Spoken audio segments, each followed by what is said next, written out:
یہ جذبہ بہت کم پیدا ہوتا تھا. اگر کسی میں پیدا ہوتا تو اندر اندر دم گھٹ کے وہ مر جاتے تھے, اندر ہی اندر اس کو دبا لیتے تھے. چوٹی کے لکھاریوں میں اس کا نام ہے آج.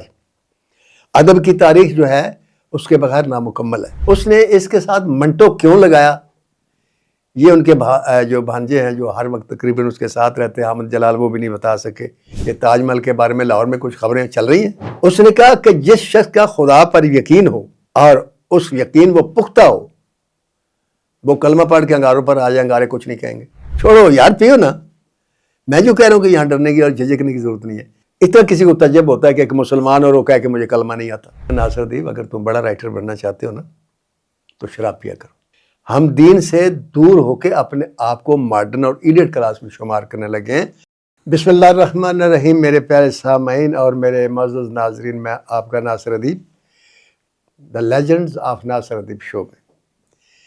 میرے پیارے سامعین, میں نے کسی ایپیسوڈ میں ایک بات کی تھی اور اس ویڈیو میں نے آپ کو یہ بتایا تھا کہ ایک مرض ہے ایسا جو نوجوان نسل میں اب وبا کی صورت اختیار کر گیا, اور وہ مرض ہے محبت کا, پیار کا, عشق کا.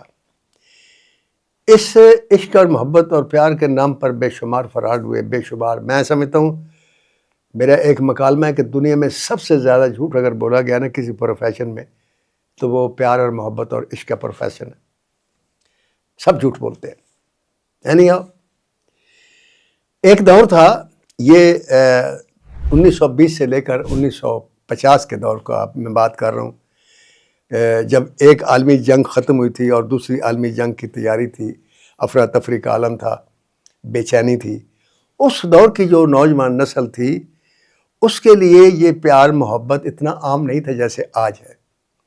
ہر چیز پردے میں تھی, حیا تھی, چادر بھی تھی, چار دیواری بھی تھی, بڑوں کا ادب بھی تھا, بڑوں کی آنکھ بھی پہرا دیتی تھی, اور نوجوان نسل جو تھی اس کو گمراہ ہونے کا راستہ بہت کم ملتا تھا. یہ جذبہ بہت کم پیدا ہوتا تھا. اگر کسی میں پیدا ہوتا تو اندر اندر دم گھٹ کے وہ مر جاتے تھے, اندر ہی اندر اس کو دبا لیتے تھے.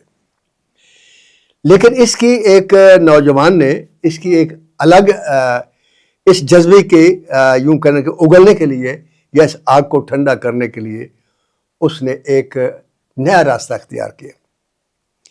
اور وہ راستہ کیا تھا؟ وہ راستہ تھا سیکسی خیالات کو, سیکسی احساسات کو اور سیکسی جذبات کو تحریر کی شکل میں, افسانے کی شکل میں, مضامین کی شکل میں لانا شروع کر دیا. بعض لوگوں نے فوش ناول بھی لکھنے شروع کر دیے تھے اس دور میں. وہ ایک ایسا تجربہ تھا اور ایسے نوجوان نے کیا تھا جس نوجوان کو ہر روز اور ہر وقت ایک ہی دھن سوار رہتی تھی کہ لوگ میرے ارد گرد بیٹھے رہیں, لوگ میری تعریفیں کرتے رہیں, اور جہاں میں نہیں ہوتا اس محفل میں بھی میرا ذکر ہوتا رہے. اور وہ نوجوان اس قسم کی حرکتیں کرتا تھا جس سے کہ وہ واقعی ہر محفل میں ڈسکس ہوتا تھا. مثلا ایک چھوٹی سی آپ کو بات بتاتا ہوں کہ اس نے امرتسر میں رہتا تھا بیسیکلی, کبھی لاہور آ جانا, کبھی بمبے چلے جانا. فلم انڈسٹری کا بہترین رائٹر بھی تھا, بہترین افسانہ نویس بھی تھا, اور چوٹی کے لکھاریوں میں اس کا نام ہے آج. ادب کی تاریخ جو ہے اس کے بغیر نامکمل ہے. لیکن اس نے جو لکھا نوجوان نسل نے اور عوام نے اس کا مطلب الٹا لیا کہ یہ بے حیائی پھیلا رہا ہے, فوش گوئی کر رہا ہے, یہ زیادتی کر رہا ہے, نوجوان نسل کو گمراہ کر رہا ہے. اس پر مقدمے بھی ہوئے, کیس بھی ہوئے, اس نے وہ کیس بھی بھگتے, سب کچھ کیا, لیکن وہ اپنی دھن پر پکا رہا. وہ لکھتا رہا آسکر وائلڈ اور فرائڈ کی طرح. وہ نہیں جھکا, نہ ڈرا. اس آدمی کا نام تھا سعادت حسن منٹو. یہ نام سنتے ہی آپ کو بہت کچھ یاد آیا ہوگا. منٹو نہ اس کی قوم تھی, اور منٹو جو لفظ ہے نا اس کا کوئی مطلب ہے. اس کا نام سعادت حسن تھا. اس نے اس کے ساتھ منٹو کیوں لگایا, یہ ان کے جو بھانجے ہیں جو ہر وقت تقریباً اس کے ساتھ رہتے ہیں, احمد جلال, وہ بھی نہیں بتا سکے. لیکن وہ یہ کہتے ہیں کہ میرے ماموں نے سعادت حسن کے ساتھ ایک نیا جو ایک تشخص ابھارا منٹو کا. یہ منٹو اس کی اپنی پیداوار تھا, اس کی اپنی تخلیق تھا. منٹو ایک مشن کا نام تھا. اس دور میں دو رائٹر ہوئے اس ٹائپ کے, مردوں میں منٹو, عورتوں میں عصمت چغتائی. تو دونوں پر لہدے ہوئی بہت زیادہ, دونوں نے پرواہ نہیں کی, اور منٹو نے تو بالکل بھی نہیں کی.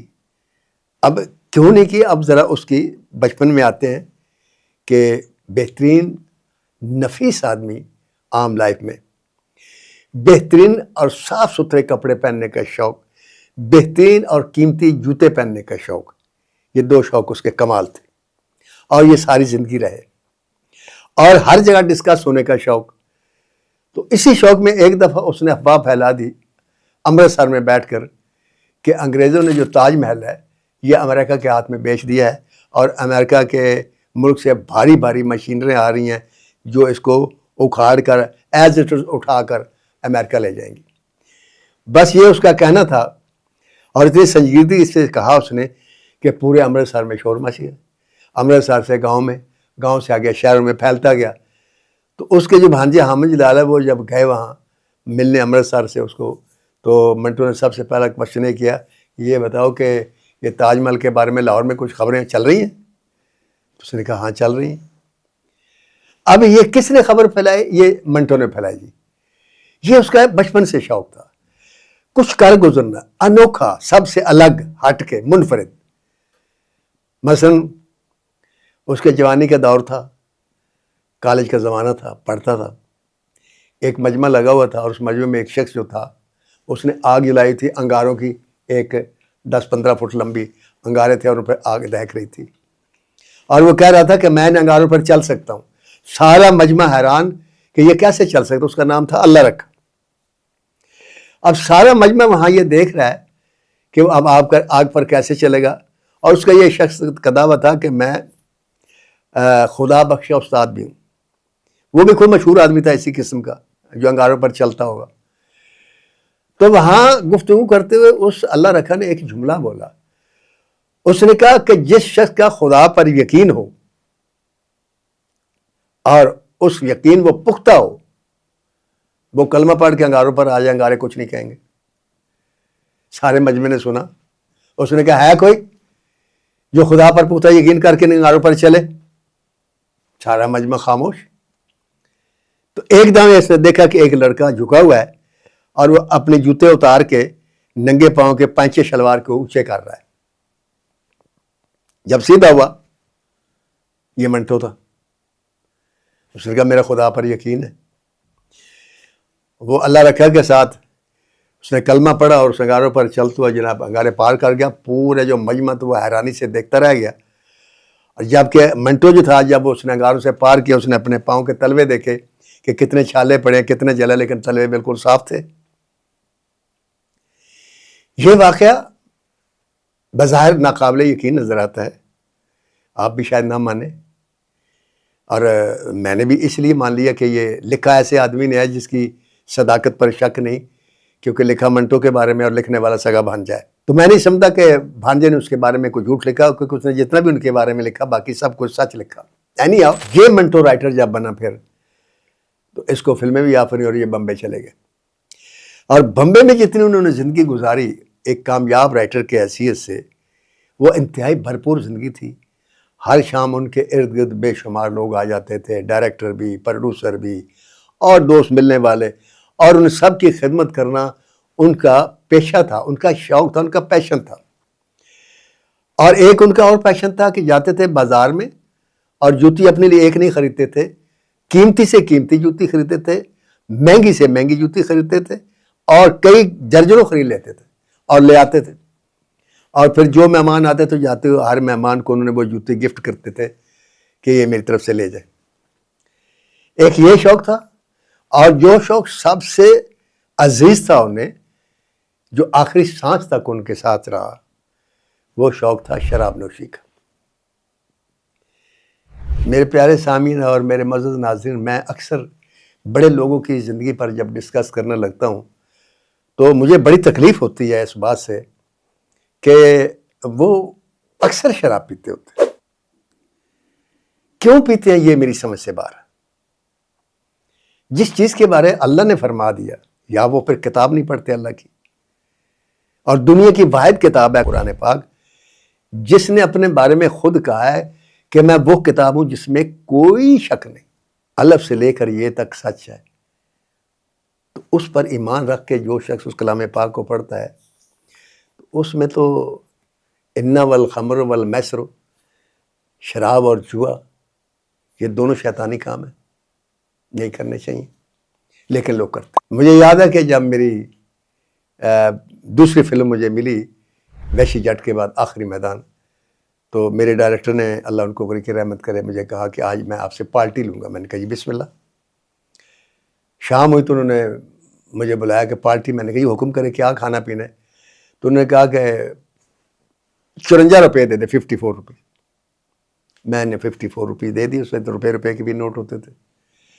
انہوں نے ڈیسک ماسٹر تھا پمن، اس کو بلایا اور کہا کہ یہ لے جاؤ اور شراب دا ادھا لے کے آؤ۔ آدھی بوتل ملتی تھی 54 روپے کی، وہ لے کر آ گئے۔ جب آیا تو اسے سامنے لا کے رکھی تو انہوں نے پمن سے کہا کہ 3 گلاس بنا لے کے آؤ۔ وہ 3 گلاس لے کر آیا، ان کو دھو کر سامنے رکھے، تینوں میں میرے اس محترم ڈائریکٹر نے پیک بنائے، ایک پمن کے سامنے رکھ دیا، ایک اپنے سامنے، ایک میرے آگے رکھ دیا۔ تو میں نے کہا جی میں تو پیتا ہی نہیں۔ وہ مذاق سمجھے اور کہتا ہے چھوڑو، میرے سے ڈرنے کی ضرورت نہیں، پیو۔ میں نے کہا سر میں نہیں پیتا۔ کہتا کیا کہہ رہے ہو تم، چھوڑو یار پیو نا، میں جو کہہ رہا ہوں کہ یہاں ڈرنے کی اور جھجکنے کی ضرورت نہیں ہے۔ میں نے کہا استاد جی میں واقعی نہیں پیتا، اور میں نے آج تک اس کا ذائقہ نہیں چکھا، مجھے تو اس کی بو سے بھی نفرت ہے۔ وہ جب ہوا تو سیریس ہو کہتے یار آر یو سیریس، تم نہیں پیتے؟ میں نے کہا نہیں پیتے۔ اتنا تعجب ہوا ان کو، جیسے کہ اتنا کسی کو تعجب ہوتا ہے کہ ایک مسلمان اور وہ کہے کہ مجھے کلمہ نہیں آتا، اتنا تعجب ہوا انہیں۔ تو مجھے کہتے ہیں ناصر دیپ اگر تم بڑا رائٹر بننا چاہتے ہو نا تو شراب پیا کرو۔ میں نے کہا سر کیوں؟ پھر انہوں نے کہا مرزا غالب بھی پیتے تھے، جوش ملی آبادی بھی پیتے تھے، فیض احمد فیض پیتے تھے، احمد فراز پیتے تھے، پتہ نہیں کس کس کا نام لیا، مجھے نہیں پتا وہ پیتے تھے کہ نہیں، لیکن ان تمام ان بڑے لوگوں کا نام لیا۔ مجھے دکھ بھی لگا، پریشانی بھی ہوئی، لیکن میں نے وہاں ایک جملہ بولا، میں نے کہا سر بات یہ ہے کہ جو چیز میرے اللہ نے حرام کی ہے میں وہ نہیں پیوں گا۔ اگر شراب پی کر میں نے بڑا رائٹر بننا ہے تو میں نے نہیں پی۔ میں اللہ سے بغیر شراب کے اللہ سے مانگتا ہوں کہ وہ مجھے بڑا رائٹر بنا دے۔ آج میں بڑا رائٹر ہوں یا چھوٹا رائٹر ہوں، جیسا بھی رائٹر ہوں، آپ کے سامنے ہوں، تو اللہ کی رحمت سے آج بھی مجھے نہیں پتا شراب کا ذائقہ کیا ہے۔ لیکن منٹو پیتے تھے، اتنے پیتے تھے کہ آخر کار ایک سٹیج آئی کہ منٹو صاحب بیمار ہو گئے۔ شراب ایک سٹیج آتی ہے، گرا دیتی ہے، جب جگر جواب دینے لگتا ہے، جب گردے جواب دینے لگتے ہیں، جب پھیپھڑے جواب دینے لگتے ہیں، پھر بیمار ہو گئے۔ اس بیماری کے عالم میں وہ شخص جو کہ کرتے پر داغ نہیں دیکھتا تھا، جوتے پر داغ نہیں دیکھتا تھا، انتہائی نفیس آدمی، جس گلاس میں اگر کوئی داغ ہوتا تو اس گلاس میں پانی نہیں پیتے تھے، وہ شخص اپنے گھر والوں سے چوری غسل خانے میں جا کر کموڈ کے پیچھے رکھی شراب کی بوتل اٹھا کر وہاں سے شراب پیتا تھا۔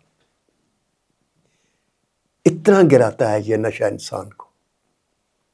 آپ نے اپنے محلے میں سنا ہوگا لوگوں سے، جو بچے ہیروئن پیتے ہیں آج کل، نشہ کر رہے ہیں، کوئی کوکین پیتا ہے، کوئی ہیروئن پیتا ہے، کوئی کچھ پیتا ہے، وہ پتہ لگتا ہے فلاں اپنے گھر سے، بھائی کے گھر سے چوری کر لی، باپ کی گاڑی چرا لی، فلاں کیا۔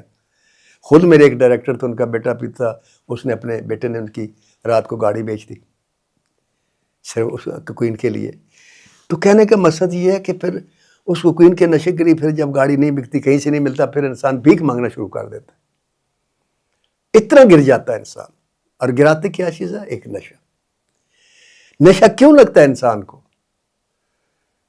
لوگ یا تو غم میں جی پی گئے، کاروبار میں نقصان ہو گیا، عشق میں ناکامی ہو گئی، فلاں ہو گیا، کوئی بیٹا مر گیا، بیٹی مر گئی، یا کوئی باپ مر گیا، اس دکھ میں پی رہے ہیں، اس غم میں پی رہے ہیں، یا بہت سارے کامیابی ملی تو محفل کی تو اس میں فیشن کے طور پر پینی شروع کر دی، پھر وہ فیشن آہستہ آہستہ عادت بن گیا، پھر عادت جو ہے انسان کو عادی کر دیتی ہے۔ تو کیوں ایسا ہوتا ہے؟ صرف اس لیے ایسا ہوتا ہے کہ ہم دین سے دور ہو گئے۔ ہم دین سے دور ہو کے اپنے آپ کو ماڈرن اور ایڈیٹ کلاس میں شمار کرنے لگے ہیں۔ دین کی کوئی بات کرے تو ہم ہنستے ہیں، غیرت کی کوئی بات کرے تو ہم ہنستے ہیں۔ آج دوپٹہ، غیرت، عزت، یہ سب، اور دین، اللہ، محمد رسول صلی اللہ علیہ وسلم، کلام پاک کا حضرت، نماز کی بات، یا یہ دکھے نوسی باتیں ہیں۔